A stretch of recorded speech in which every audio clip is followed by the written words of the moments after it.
King Frederik X and Queen Mary of Denmark have never looked more poised, more unified, and yet, more exposed than they do today.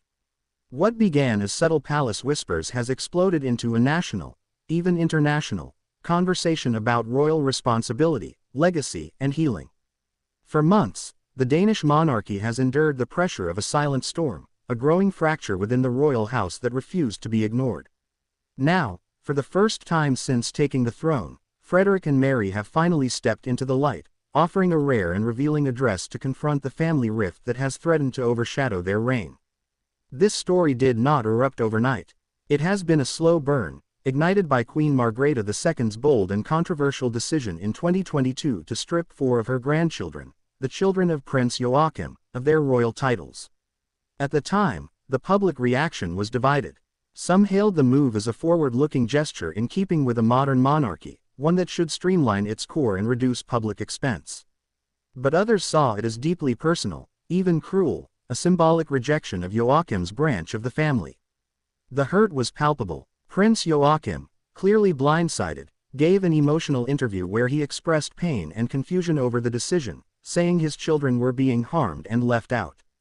The royal family, known for their polished silence, found themselves in uncharted territory. And for Queen Mary, caught between the institution and her in-laws, the balancing act became more perilous than ever before. Over the past year, the tension only deepened. Joachim and his wife Princess Marie moved to the United States with their 2 children, a quiet exit that spoke volumes. While official statements insisted that family bonds remained intact, royal watchers and Danish citizens alike began to question the truth behind the scenes. Were Frederik and Mary quietly supporting Margrethe's reformist vision, or were they silently suffering through a divide that was never theirs to create? Until now, those questions remained unanswered. But in a dramatic turn that few saw coming, Frederik X and Queen Mary have decided to publicly address the matter. Not through press releases or offhanded comments, but through a carefully orchestrated appearance designed to draw a line under the past and offer a new path forward. Standing on the steps of Amalienborg Palace, with the Danish flag fluttering above them, the couple appeared not as distant monarchs but as a deeply affected family. Their message, delivered in flawless Danish and heartfelt English, was clear: reconciliation is not only possible but necessary. The speech, though short in length, was rich in meaning, a rare moment where royal tradition gave way to raw honesty. Frederik began by acknowledging the hurt that had surfaced in recent years. He did not attempt to downplay the controversy. Instead, he spoke of the pain of estrangement, the difficulty of navigating public duty and private emotion, and the enduring bonds of family that remain, even when tested. Mary, ever graceful and composed, stood beside him and offered a more personal reflection. She spoke not only as a queen but as a mother, a sister-in-law, and a woman who has seen firsthand the toll that silence can take. Their words echoed across Europe, prompting reactions from royals and commentators alike. The Swedish royal court issued a brief but supportive message, emphasizing the importance of family unity in times of change. Meanwhile, in Denmark, citizens reacted with a mix of surprise and admiration. Many praised the couple's vulnerability, noting that it brought a refreshing authenticity to a monarchy often seen as remote. But the moment that truly captured hearts came later, in a private gesture that quickly made headlines.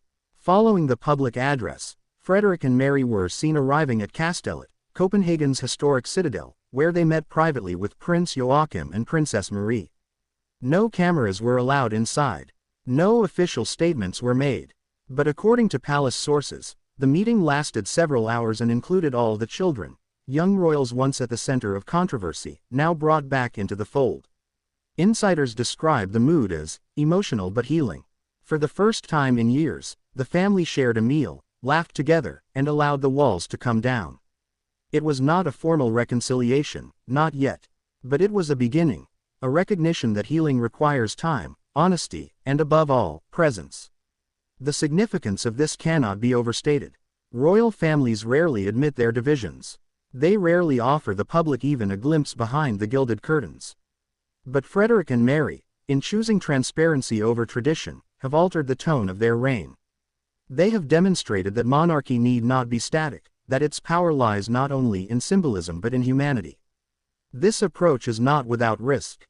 Critics argue that exposing the family's internal strife might weaken the institution, embolden Republican sentiment, or invite further media intrusion.